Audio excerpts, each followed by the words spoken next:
Hi, and welcome to the Digital Digging YouTube channel.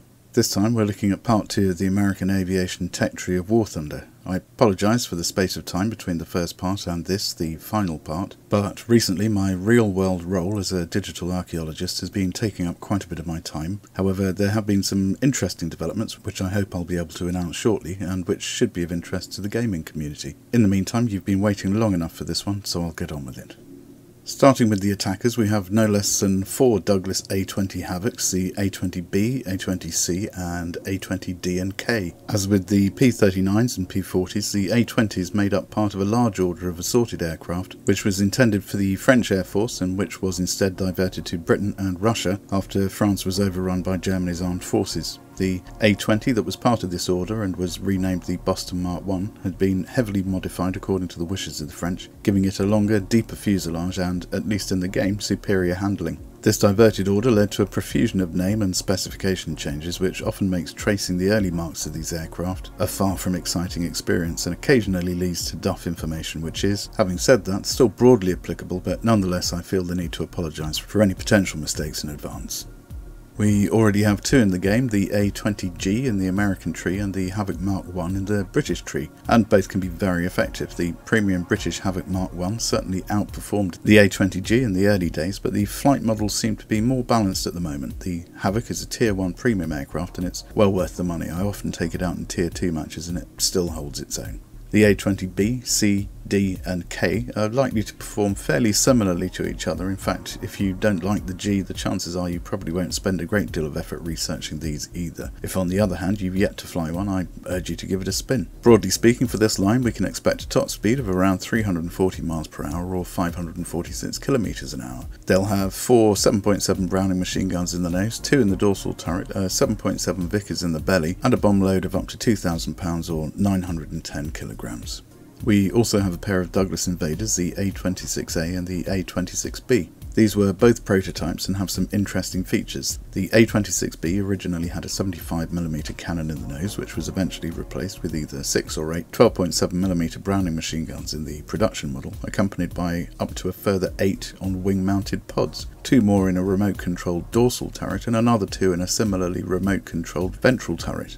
It also carried up to 6,000 pounds or 2,700 kilograms in bombs. Whichever version we get, all that extra hardware in the nose is going to mean extra weight. It'll be interesting to see how this one handles.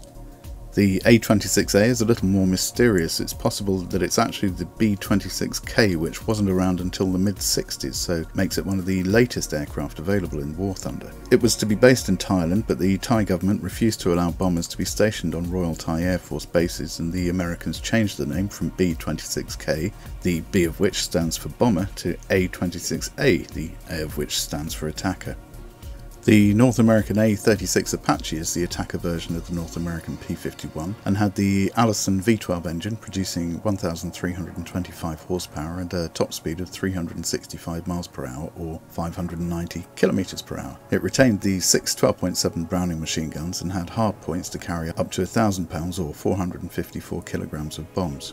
And finally for the attackers we can expect 2 Sky Raiders, the AD-1 and the AD-4. This is a brute of a machine and the undersized nose gives the impression of some very odd proportions, which isn't helped by the enormous amount of ordnance it carried.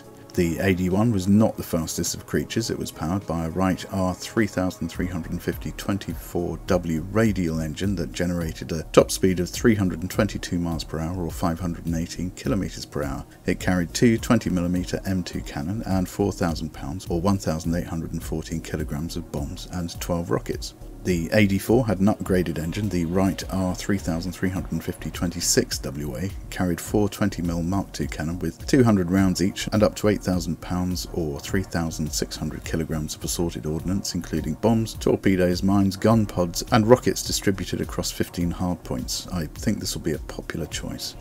Okay, on to the Navy bombers and torpedo bombers. First of all, we have the TBT Devastator, a three-man bomber that first flew in 1935 and was, for the time, a rather advanced affair that was quickly out-designed when hostilities broke out and was retired from active service by 1942. Powered by a Pratt & Whitney R-1830-64 radial engine, which generated 900 horsepower, the Devastator had a top speed of 206 miles per hour or 331 kilometers per hour. It was armed with a single forward-facing 7.62 or 12.7mm machine gun, a single rear-facing 7.62 machine gun, and could carry a single torpedo or bombs to the tune of a maximum weight of 1,200 pounds or 544 kilograms. We also have a brace of Curtiss SB-2C Helldivers, the SB-2C-1C and the SB-2C-4. The SB-2C-1C was a two-man aircraft and was fitted with a Wright R2600-20 twin cyclone radial engine which generated 1,900 horsepower, producing a maximum speed of 295 miles per hour or 475 kilometers per hour. It was equipped with a pair of 20mm cannon in the wings and a pair of rear-facing 7.62mm machine guns. It also had a bomb bay in which it could carry 2,000 pounds or 900 kilograms of bombs or a single torpedo, and could also carry a pair of 500 pound or 225 kilograms of bombs on wing-mounted hardpoints. The SB-2C-4 had wing racks for 8 127mm rockets or 1,000 pounds or 453 kilograms of bombs. We also have another PBJ, the PBJ-1, which, like the other two PBJs in the game, is essentially a US Army Air Force B-25 modified for naval use and redesignated with the PBJ prefix. Next we have the consolidated PB-4Y-2 Privateer, an 11-crew patrol bomber powered by four Pratt & Whitney R-1830-94 engines, which generated 1,350 horsepower each, giving the Privateer a top speed of 300 miles per hour or 482 kilometers per hour. It was armed with 12 12.7mm M2 Browning machine guns distributed across 6 turrets and could carry up to 12,800 pounds or 5,800 kilograms of ordnance in the form of bombs, torpedoes or mines. Finally, we have the North American AJ Savage, a rather fine-looking three-man aircraft powered by an Allison J33-A-10 turbojet and a pair of Pratt & Whitney R-2800-44W radial engines, all of which combined to give the AJ-1 a maximum speed of 471 miles per hour or 758 kilometers an hour. It didn't have any guns fitted but could carry a bomb load of up to 12,000 pounds or 5,400 kilograms.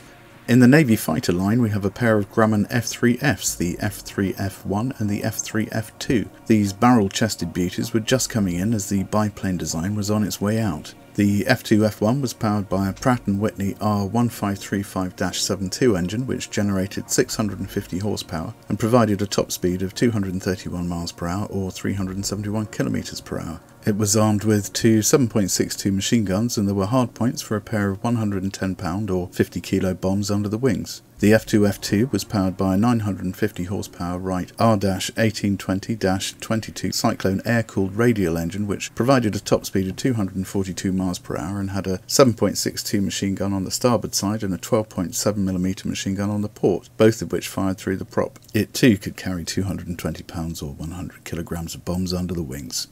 The Grumman Hellcat F6F3, already in the game, is joined by its big brother, the F6F5. This one comes with a more powerful 2,200 horsepower Pratt & Whitney R-2800-10W engine, which produced a maximum speed of 380 miles per hour or 621 kilometers per hour. There was a choice of gun configuration. You could have 6 12.7mm M2 Browning machine guns with 400 rounds per gun, or two 20mm cannon with 225 rounds per gun and 4 12.7mm Browning machine guns. It could carry 6 127mm HVAR rockets or a pair of 298mm Tiny Tim rockets, or a 4,000 pound or 1,814 kilogram bomb load mounted on the wings and fuselage.